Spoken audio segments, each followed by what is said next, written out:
আমি যখন ছোট ছিলাম খেলতে যেতাম মেঘের তলে। একদিন এক মেঘবালিকা প্রশ্ন করল কৌতূহলে, এই ছেলেটা, নাম কি রে তোর? আমি বললাম, ফুসমন্তর।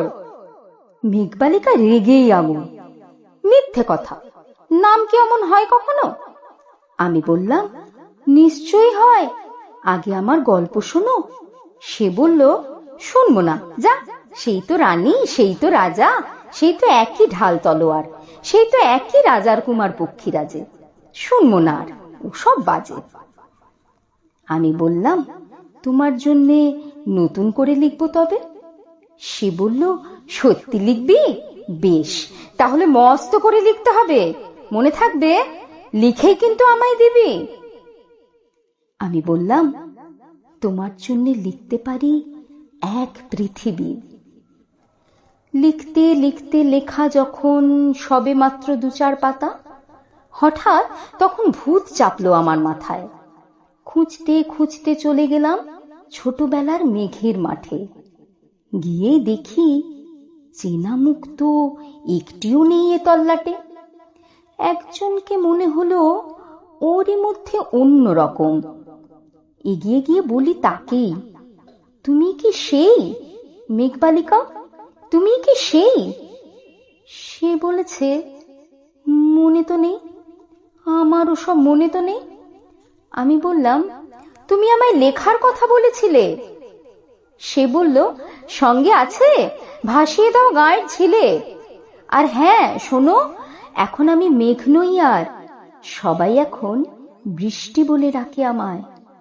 বলেই হঠাৎ এক পশলায় চুল থেকে নখ আমায় পুরো ভিজিয়ে দিয়ে অন্য অন্য বৃষ্টি বাদল সঙ্গে নিয়ে মিলিয়ে গেল খরস্রোতায়, মিলিয়ে গেল দূরে কোথায়, দূরে দূরে।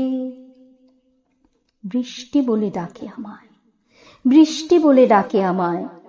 আপন মনে বলতে বলতে আমি কেবল বসে রইলাম ভিজে একসা কাপড় জামায় গাছের তলায়। বসে রইলাম বৃষ্টি নাকি মেঘের জন্য। এমন সময় অন্য একটি বৃষ্টি আমায় চিনতে পেরে বলল, তাতে মন খারাপের কি হয়েছে? যাও, ফিরে যাও, লেখো আবার। এখন পুরো বর্ষা চলছে, তাই আমরা সবাই এখন নানান দেশে ভীষণ ব্যস্ত।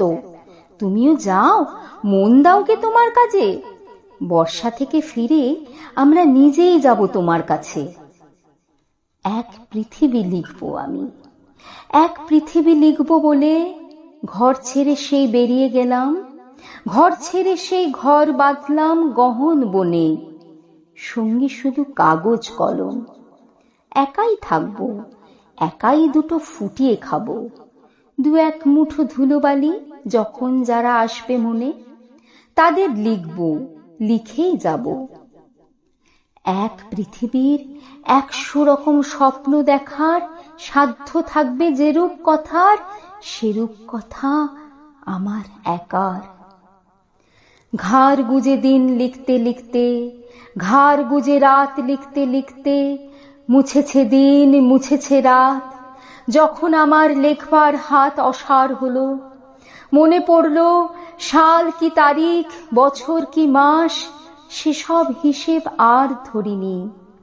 লেখার দিকে তাকিয়ে দেখি এক পৃথিবী লিখব বলে একটা খাতাও শেষ করিনি।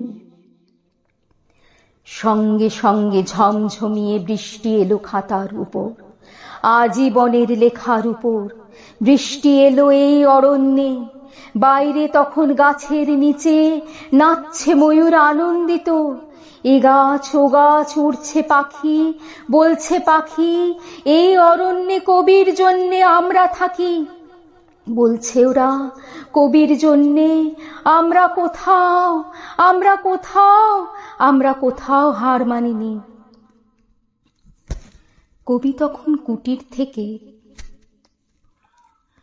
তাকিয়ে আছে অনেক দূরে, বনের পরে, মাঠের পরে, নদীর পরে, সেই যেখানে সারা জীবন বৃষ্টি পড়ে, বৃষ্টি পড়ে।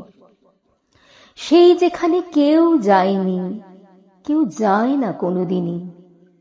আজ সে কবি দেখতে পাচ্ছে সেই দেশে সেই ঝর্ণা তলায় এদিক ওদিক ছুটে বেড়ায় সোনাই মোরা মেঘ হরিণী, কিশোর বেলার সেই হরিণী।